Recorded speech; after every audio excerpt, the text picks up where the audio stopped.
Well, hello there, thoughtful people.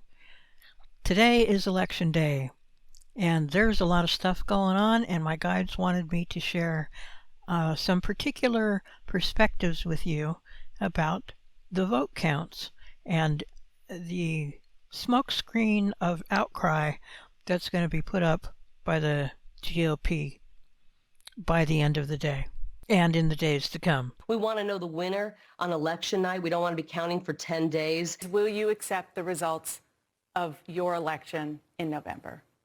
I'm going to win the election and I will accept that result. So there's something to be said about this from a spiritual level as well as a psychic level, and I have a little bit of predictions thrown in here as well. I don't usually do predictions as such, but my guides are telling me that there's a lot of energy heading in some particular directions right now, and so these outcomes are likely. The day is still unfolding. Millions of people are exercising their free will, so these things may change by the end of the day. But when all is said and done, this is how things are looking right now, according to my guides. So, let's get on with it, shall we?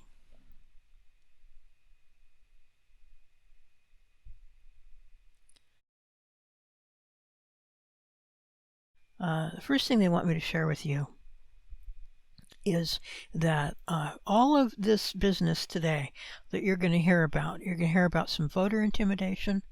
You're going to hear about some people in the evening hours probably are going to gather outside of electoral facilities where they're counting votes late into the night, and there's going to be protests in some places demanding that votes be stopped. And this is because of the groundwork that the GOP has been laying for months now, And it is a concerted strategy that is intended to cause people to feel that the election results cannot be trusted. This is not the case. You have very safe and secure elections going on, but whenever you look at something and you keep saying, that looks suspicious, that looks suspicious, and you say it often enough, then pretty soon all kinds of people are going, looks suspicious. And they echo these points of hesitation sort of reflexively. And they buy into it, especially when their partisan feelings are involved and they're rooting for their team and they fear or feel their team's losing. That's when they get a little unglued. And you're going to see a lot of people get pretty unglued around the election cycle right now. So let's look at this a little more closely. For months, the GOP has been saying the Democrats are going to steal this election. It's an amplification of what Trump said in 2020. Even before the 2020 election, he said the results will be rigged. Well, in fact, if you look back at what he had to say, in 2016 and 2015, he was saying the results of the election will be rigged. He was all prepared to go on with the Stop the Steal thing in 2016 if he had lost that election. To his shock and dismay at the moment, he actually won, so there was no need to go on that rant. But the "it's rigged" claim is always Trump's fallback position. He says it again and again throughout his business career.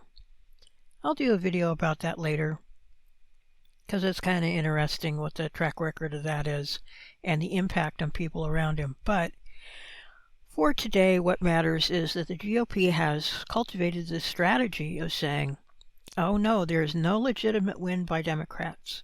If they win, it can only be because they cheated. Well, in fact, this isn't true. It could simply be because more people voted for Democratic candidates than they did for Republican ones. And that's what you're going to see in this election. Now, first, let's talk about the turnout. The turnout here.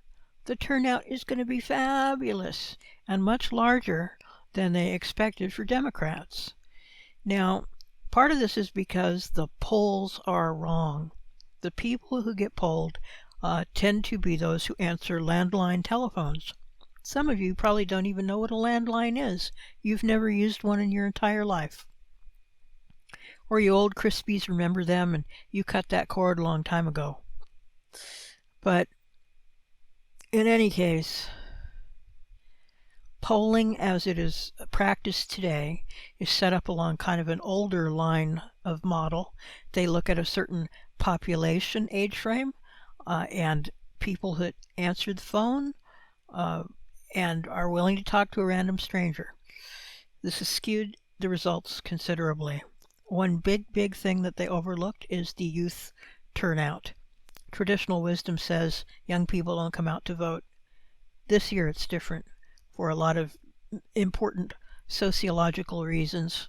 Not going to get into that here, but the shorthand for that is Roe v. Wade and climate change, but more about that stuff later. In any case, there's a lot of stuff that galvanized the youth vote, and they're going to come out in droves, large enough, all on its own, to tip the election in various places. And the other thing is, the GOP has vastly underestimated the anger and the impact that overturning Roe v. Wade had on the general population. It isn't just that that's an unpopular move, it's that they have made people, women and men, uncomfortable, uneasy, uncertain, and angry. People are angry, and it matters to them. It matters more than the price of a tank of gas. So this is going to hit a lot of Republicans as a very surprising thing. They have been willfully blind or ignorant or in denial about the impact this has had since the day it was first leaked, and boy, are they in for a big surprise. So that's going to be accounting for a large part of the turnout as well. But in spite of the ignorance of the turnout, even if Dem turnout was small, in any case where a Republican loses an election, it has been the plan all along to say, hey, someone cheated. That wasn't a legitimate win. And you see, they have to say this because they've painted themselves in a corner. They have been saying for 2 years now that the 2020 election was stolen.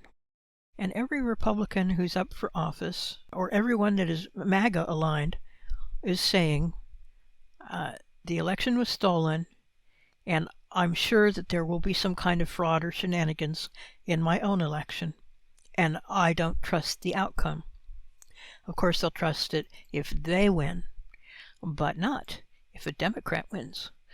So this has laid the groundwork for them to say, oh, I challenge these results. I don't accept these results. There must have been fraud here somewhere, somehow, some way. This could not possibly be a legitimate win. Well, they have to say that because if they're claiming for all year that they're campaigning that fraud is going to happen and then they lose, and you want to keep your MAGA base engaged, what do? You claim fraud. And so by the end of the evening, we're going to hear all kinds of outcries that the results have been jiggered in some manner. And they're going to do two things.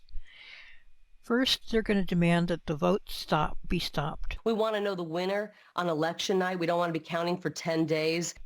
They've made this really clear. Alina Habba, one of Trump's attorneys, said on OAN or some similar network just yesterday, well, if we don't have the results by tomorrow night, that is by Tuesday night, then that means something untrustworthy is going on. Well, you know what? In a word, that's bullshit. Because actually by state law, they must continue counting until all of the ballots are counted, not just the votes placed at machines in person, but all those mail-in ballots. Hundreds of thousands and millions of mail-in ballots going to be counted, and they have to keep counting them until they're done. And simply because of the volume of votes in many places, that means the counting cannot possibly physically be done in one night. It can take days. And the Republicans want to say, hey, don't count that because it's taking too long to find out the answer here. Well, what's really going on is they're concerned that if you count all the ballots, you know what? A Democrat's going to win. And, they don't want Democrats to win.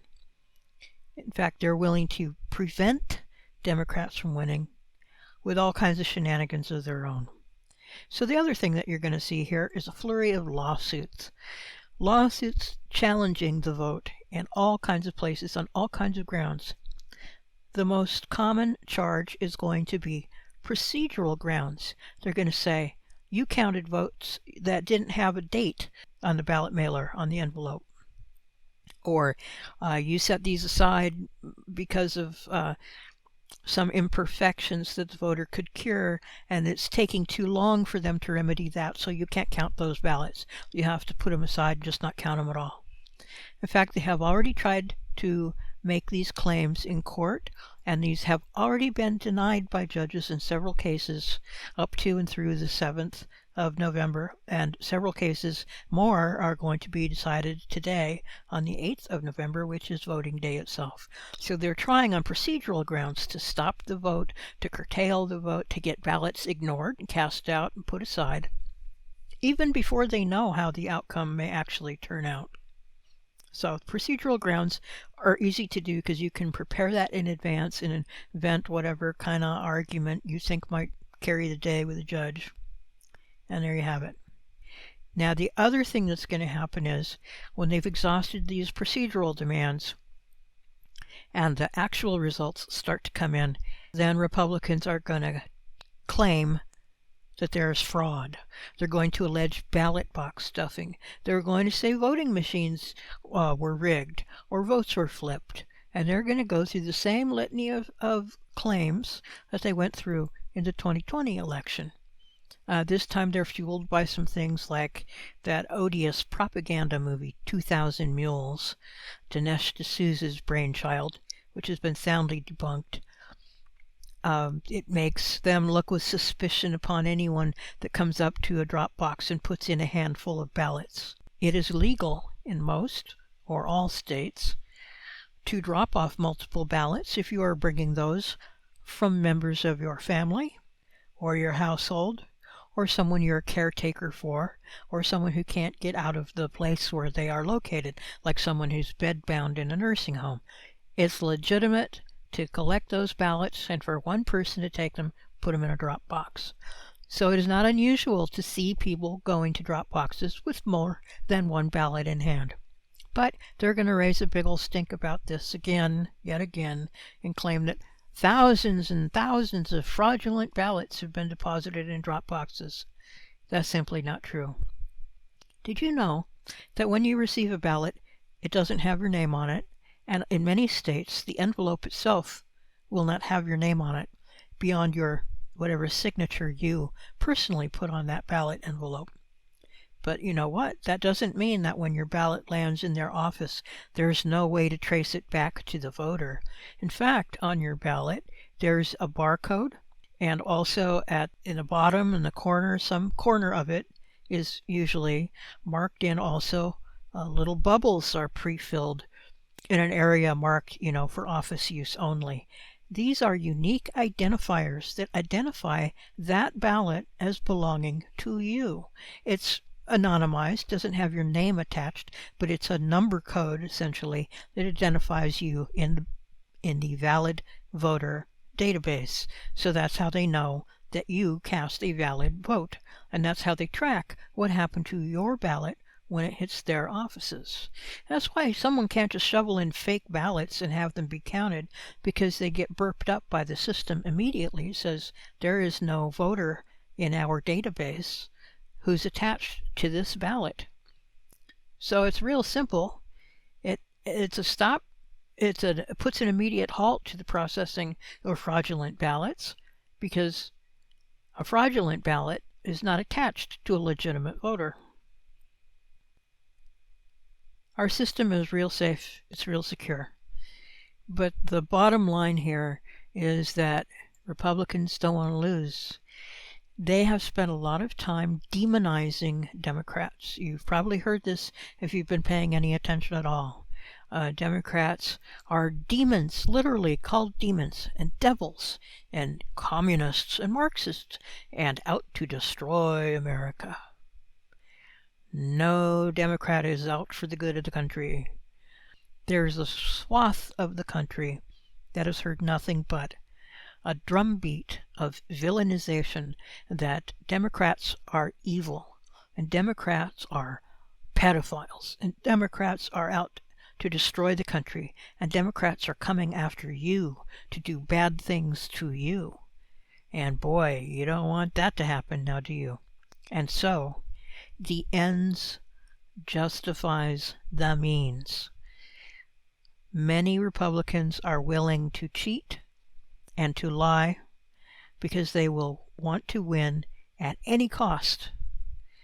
And ultimately, at the end of the day, it's at the cost of our democracy.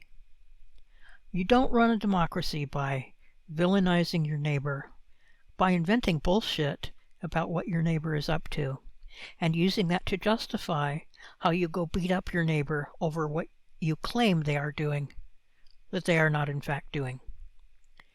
Every time Republicans go to court claiming fraud, they have been unable to provide any evidence at all proving that there is fraud.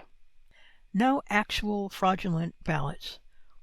No actual fake vote counts. And you know what? In a conspiracy that is supposedly so widespread across the entire nation, that must necessarily involve hundreds or thousands of complicit evildoers, not a single person has come forward and blown the whistle on any of this, even though some people have offered big buttloads of money as rewards for anything leading to evidence of fraud in elections. Oh, I take that back. There's one guy, I think, in Arizona.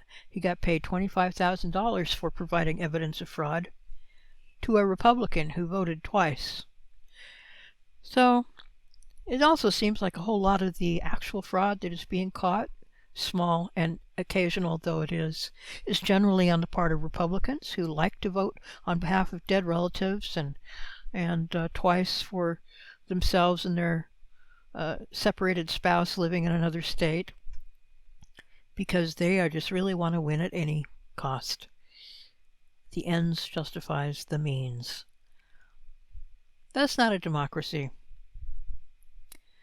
But that's where a lot of people in this country are at right now. They are threatened by change. They feel threatened by change, and they don't want change to happen. Not change that they can't control, because that means, that they won't be in control. So it feels like an existential threat to them, and they are responding as if this were an existential threat. And that means that principles and scruples have flown out the window on the part of many otherwise good people, have just worried themselves to a frazzle, and now they're willing to do stupid things because of the mental and emotional state that they are in. Later we'll talk about the whys of that. That's a whole nother issue. But here today on voting day, let's just say shenanigans will continue in the form of baseless challenges to votes. Now here are some particular predictions. These are what my guides are showing me about some likely outcomes that are going to be tumultuous. First and foremost is Arizona, the governor election, the race between Katie Hobbs and Kari Lake. Kari Lake is going to lose. She will pitch a complete fit about this, use her very well-trained years of media skills to make impassioned appeals to the public and have a very flamboyant hair on fire moments before the media, and demand that vote counts be stopped, and then demand that recounts occur, and then is going to challenge those things in court. So in Arizona, ultimately it looks like, energy-wise, it looks like Katie Hobbs will prevail after a court challenge that will take up to a month or so to resolve. So I think the Arizona governorship race will not be decided until December, when Kari Lake will be declared the loser and Katie Hobbs will be certified as the winner. In Pennsylvania, Josh Shapiro is running for governor. against Doug Mastriano. Mastriano is going to lose as well. Again, put this on rinse and repeat for Republicans. First, he will demand that the vote counting be stopped if it goes late into the night, and it will because of the flood, absolute flood of paper ballot counting that has to happen because of the huge Democratic voter turnout. Then he, too, like Kari Lake, is going to challenge this in court, and he'll say, there's no way I could lose. Now, this is a very specious claim on the part of anyone running for office, no matter your party. You can always lose. That's why they call it an election. There's no chance that someone has a statistical impossibility of losing. There's just no such thing. Not in a fair election, not in a free election. If every legal vote is counted, you tally it up, you know who the winner is. So there'll be much screaming about this because the mantra now on the right is that cheating must happen. Cheating must have happened if we lost. Do you know how crazy that sounds? It's saying if I ever lose, it can only be because of fraud. That no Democratic victory can ever be legitimate. It's like Tim Michels in Wisconsin running for governor said, no Republican will ever lose here after I'm governor. So, he's another person who is going to lose in Wisconsin. Let's see. Florida. Val Demings will win over Marco Rubio, but there is some jiggery-do behind the scenes with vote tallies. And whether or not she is certified and the voting there is untampered with, that is a legitimate question. We can't see the outcome there.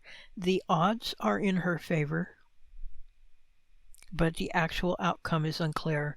It feels like Florida there in the Demings-Rubio contest will also go to some kind of legal-based resolution system, if not a recount, then something in the courts before it's decided.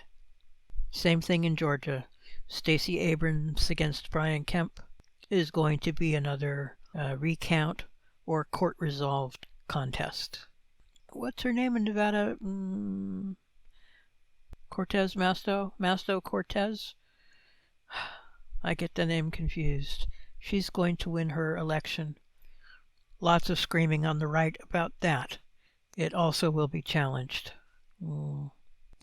It feels like Kathy Hochul in New York is going to win with a clean margin.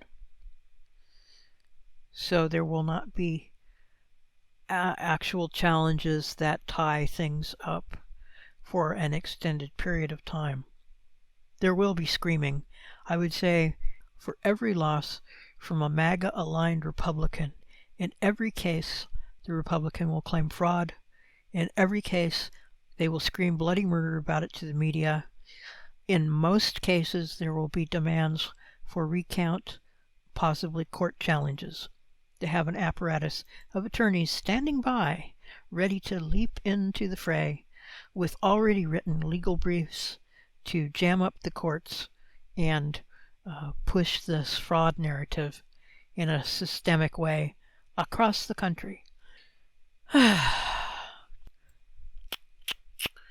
Republicans, you know better. You need to learn better. So, yeah. Now, some of the bigger picture here is simply this. Spirit reminds me that we are living in a tumultuous time for a lot of energy reasons. Change is happening. People are afraid of that change. They feel threatened by it. It makes them uneasy, and it puts them in an emotion and fear-driven space. And when people live in that kind of a space, they act out. Well, they don't all act out, and they can control it and stop it if they want to, but we have a large part of our population right now that's been conditioned to be in a fear space, and they just go there. They're easy to push over the edge, and 2 years of COVID stress hasn't helped either. Isolation, social strains, all of this. From a higher level, what's going on here is that we are being called to step up as people, to recognize the value of our fellows in community in this country, as fellow citizens, as fellow human beings. A lot of people are not meeting this challenge very gracefully. They could be doing a lot better with how they're coping with their fellow humans in this country right now. But that's one of the challenges here that's really kind of driving this central to the dynamic. Are we going to learn our lessons? Are we going to grow up and be bigger, better people, better spirits for it? Well, here's our chance to find out.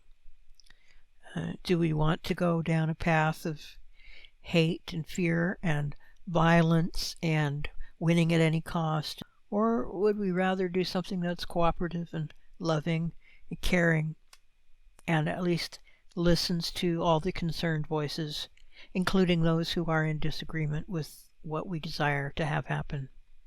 I know what side of that I'm on, but Spirit reminds me that this is a path we're all on, and this is informing the nature of the conflict in our country right now. A lot of other influences are in play as well on a spiritual and energy level, but that's a discussion for another video. Today, we just want to remind you that this too shall pass. We're on a path, we're on a journey. It's taking us somewhere, and it's taking us somewhere worthwhile. Even if things don't turn out how we want them to, that's okay. There will be another day, there will be another time. There will be lessons to learn from all of this, for all of us. Be at peace and know that things will go exactly as they need to today and in the weeks and months to come. I hope that is helpful, or at least informative on some level, and I hope you voted today. Have a good day, and I'll talk to you soon. Bye-bye.